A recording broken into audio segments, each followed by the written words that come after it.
आरक्षी पुलिस के दीक्षांत परेड के आयोजन को प्रदेश के 112 केंद्रों में होते हुए देखा है। यानी एक साथ 60,000 आरक्षी पुलिस उत्तर प्रदेश पुलिस बल का हिस्सा बना है, जो फील्ड में अब अपनी ड्यूटी पूरी मुस्तैदी के साथ करेगी। पिछले 9 वर्ष के अंदर अकेले उत्तर प्रदेश पुलिस ने अब तक 2,19,000 और ये भर्ती इसको जोड़ दें तो 2,20,000 से अधिक पुलिस कार्मिकों की भर्ती सफलतापूर्वक संपन्न की है।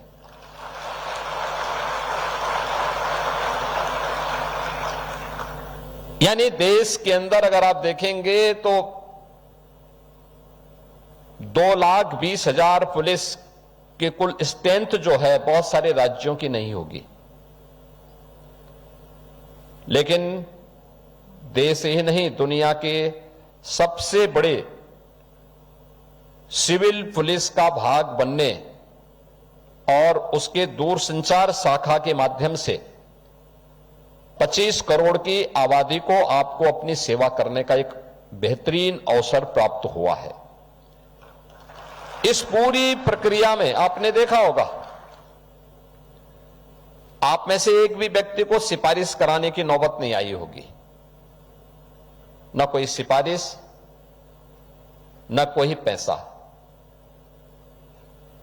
आपकी योग्यता, आपकी क्षमता, आरक्षण के नियमों का पालन करते हुए पूरे निष्पक्ष और पारदर्शी तरीके से भर्ती की पूरी प्रक्रिया को संपन्न किया गया और परिणाम हम सबके सामने है कि आज 936 ऐसे उत्तर प्रदेश पुलिस के लिए दूरसंचार विभाग की दृष्टि जो महत्वपूर्ण कम्युनिकेशन का किसी भी फोर्स का जो महत्वपूर्ण पार्ट होता है उसके लिए आपका चयन हुआ है। इसके बाद आप 8 महीने की ट्रेनिंग में जाएंगे। यह संख्या अगर ट्रेनिंग की दृष्टि आप देखेंगे तो आपके लिए अब जगह की कमी नहीं।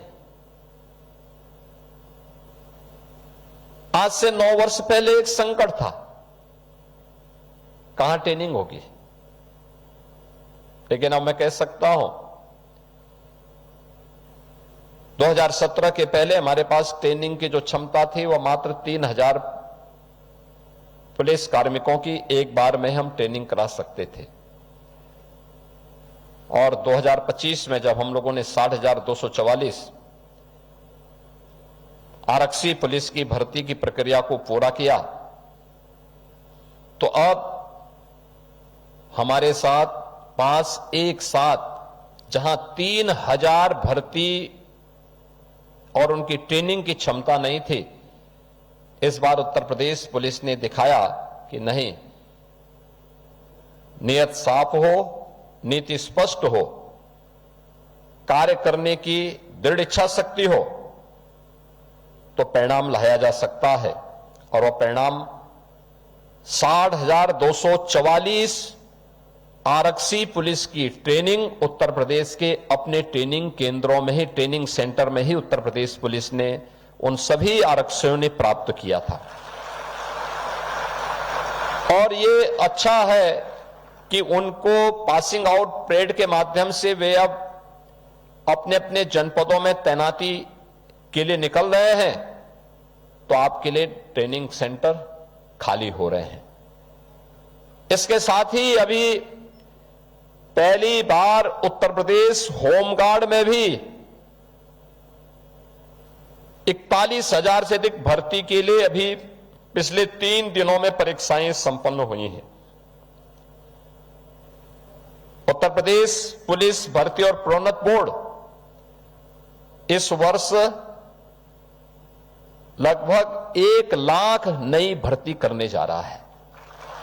होम गार्ड की भर्ती भी होगी, सिविल पुलिस की भी भर्ती होगी, एसआई की भी भर्ती होगी, और ये अलग अलग उसमें ये सब भर्ती की प्रक्रियाएं हमारी तेजी के साथ आगे बढ़ी हैं। पीछे उद्देश्य एक ही है, हर उस नौजवान को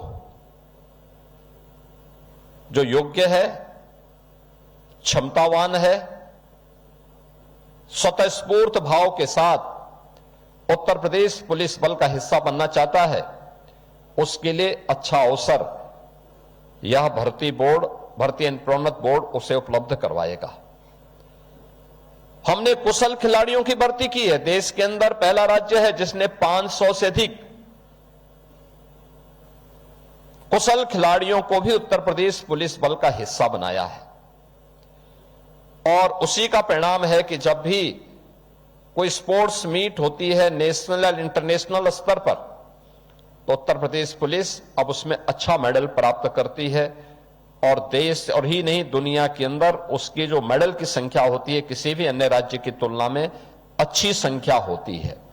यह किसी भी फोर्स के लिए उसकी क्षमता को प्रदर्शन करने का एक माध्यम मिलता है। पुलिस की अवस्थापना सुविधाओं में वृद्धि की गई है। आज हम देखते हैं, हम लोग जब आए थे 2017 में 10 जनपद ऐसे थे जहां पुलिस लाइन ही नहीं थी। बहुत सारे थाने थे जिनके पास अपने भवन नहीं थे। पुलिस की सामान्य सुविधाओं का अभाव था, बैरक नहीं थे। आज खपड़ेल के बैरक के स्थान पर उत्तर प्रदेश पुलिस में 55 जनपद ऐसे हैं जहां पे जो सबसे हाई राइज बिल्डिंग उस जनपद की होगी वो उत्तर प्रदेश पुलिस के जवानों के लिए बैरक होंगे या उनके आवासीय सुविधाओं के होंगे। मॉडल थाने बन रहे हैं, नए नए फायर स्टेशन स्थापित हो रहे हैं, एसएसएफ का गठन हुआ है, एसडीआरएफ का गठन हुआ है, महिला पुलिस बटालियन 3 नई गठित हुई है। वीरांगना देश के अंदर अपना त्याग और बलिदान देने के लिए जिन वीरांगनाओं ने योगदान दिया उनके प्रति कृतज्ञता ज्ञापित करते हुए ये नई पीएससी की महिला बटालियन गठित हो रही है, और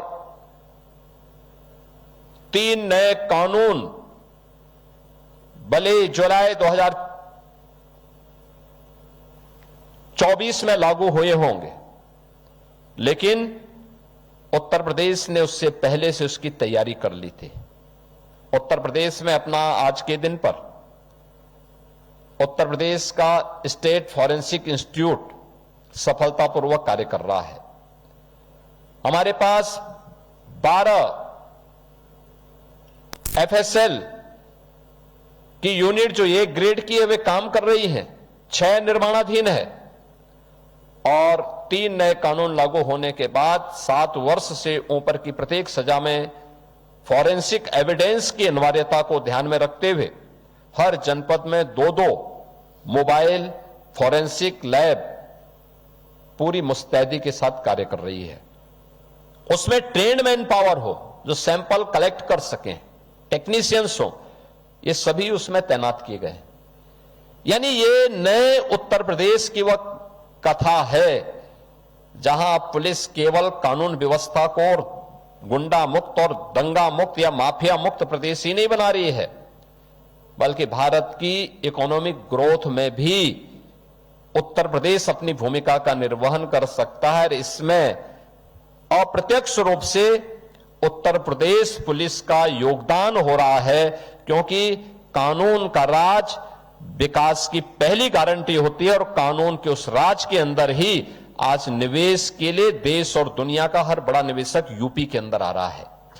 आधुनिक इंफ्रास्ट्रक्चर यहां आसानी से किसी भी क्षेत्र में हम स्थापित कर लेते हैं, कहीं कोई संकट नहीं है। ये चीजें दिखाती हैं, करने की इच्छा शक्ति हो अपने आप ही परिणाम सामने आते हैं, और परिणाम आज इस रूप में हम सबके सामने देखने को मिल रहे हैं। और मुझे प्रसन्नता है क्या 936 दूरसंचार पुलिस बल में हमें ये नए अभ्यर्थियों का चयन करते हुए हम इन्हें अब अपने संचार की यूनिट को और मजबूत और सशक्त बनाने में हमें इसके माध्यम से मदद मिलेगी। अगले 8 महीने आपकी ट्रेनिंग के महत्वपूर्ण होंगे और मैं उसके लिए कहूंगा कि वास्तव में ट्रेनिंग में किसी भी पुलिस बल से जुड़े हुए कार्मिक को अपने को हमेशा फिट रखना पड़ेगा। फिजिकली जब आप फिट होंगे तो मेंटली भी आप फिट होंगे और तभी अपनी सेवा देश और समाज को ईमानदारी पूर्वक दे पाएंगे। कम्युनिकेशन किसी भी व्यवस्था का एक सशक्त पार्ट होता है। वो जितना सशक्त होगा उतनी ही पुलिस या वो फोर्स सशक्त होगी, सटीक कार्रवाई कर पाएगी, आम जन को और एक आम नागरिक को उतनी ही राहत दे पाएगी और आपकी भूमिका एक प्रकार से उनके लिए उस राह को बनाने के लिए एक महत्वपूर्ण पहल आपके स्तर पर होनी है। इन 8 महीनों की जो आपकी ट्रेनिंग होगी, अब उसमें इस सामान्य वॉकी टॉकी से आगे चल करके कैसे इस फील्ड में उत्तर प्रदेश पुलिस दूरसंचार बल ने नई प्रगति की है, उसको जानने, सीखने और नए दौर की स्मार्ट पुलिसिंग में दूरसंचार बल किस रूप में अपनी भूमिका का निर्वहन कर रहा है, इसको न केवल वहां ट्रेनिंग लेने बल्कि उसको बाद में फील्ड में प्रभावी ढंग से लागू करने में भी आपकी एक बड़ी भूमिका होगी। आज के इस अवसर पर जब आप सबको यह नियुक्ति पत्र प्राप्त हो रहा है, मैं आप सबसे इस बारे में कहूंगा कि अगर आपको किसी को सिफारिश कराने की नौबत नहीं आई, कहीं किसी भी स्तर पर आपके साथ कोई भेदभाव नहीं हुआ, तो याद करना आपके लिए भी जो एक लंबा समय आपको उत्तर प्रदेश दूरसंचार पुलिस के दूरसंचार बल में अपनी सेवा करने के का जो एक बेहतरीन अवसर आपको प्राप्त हुआ है। आपने देखा होगा कुछ सक्सेस स्टोरी यहां पर इस पूरी भर्ती के बारे में कुछ अभ्यर्थियों के द्वारा व्यक्त किया गया। उनकी अभिव्यक्ति इस बात को बताती है कि वे चाहते थे कि हां, वे भी और उनके परिवार के लोग भी चाहते थे कि उनकी भर्ती हो, ईमानदारी से उनकी भर्ती हो जाए।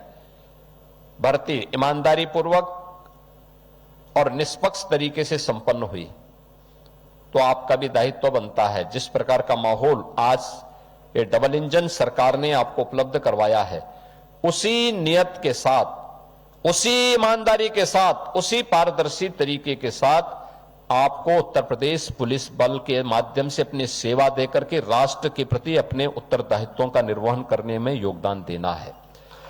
याद रखना, हर भारतीय नागरिक जब ईमानदारी पूर्वक अपने अपने फील्ड में जाकर अपने अपने क्षेत्र में ईमानदारी पूर्वक अपने कर्तव्यों का निर्वहन करेगा, तब विकसित भारत की वह परिकल्पना साकार होती है जो प्रधानमंत्री मोदी जी ने अमृत काल में भारतवासियों को दिया है, जो विजन उन्होंने पूरे भारतवासियों के सामने रखा है। किसी व्यक्ति, किसी जाति, किसी मत, किसी मजहब की अहंकार या उसकी स्वयं की कोई व्यक्तिगत इच्छा राष्ट्र से बढ़कर के नहीं हो सकते, राज्य से बढ़कर के नहीं हो सकती है। हम सबको अपने देश के बारे में, उसकी सुरक्षा के बारे में, राष्ट्र की स्वाधीनता को लंबे समय तक हर नागरिक उपभोग कर सके, इसके बारे में एक अवसर प्राप्त हुआ है। याद करिए, आज इस पूरी प्रक्रिया में जिस निष्पक्षता के साथ प्रक्रिया संपन्न हुई, आज से 9 वर्ष पहले संभव नहीं था।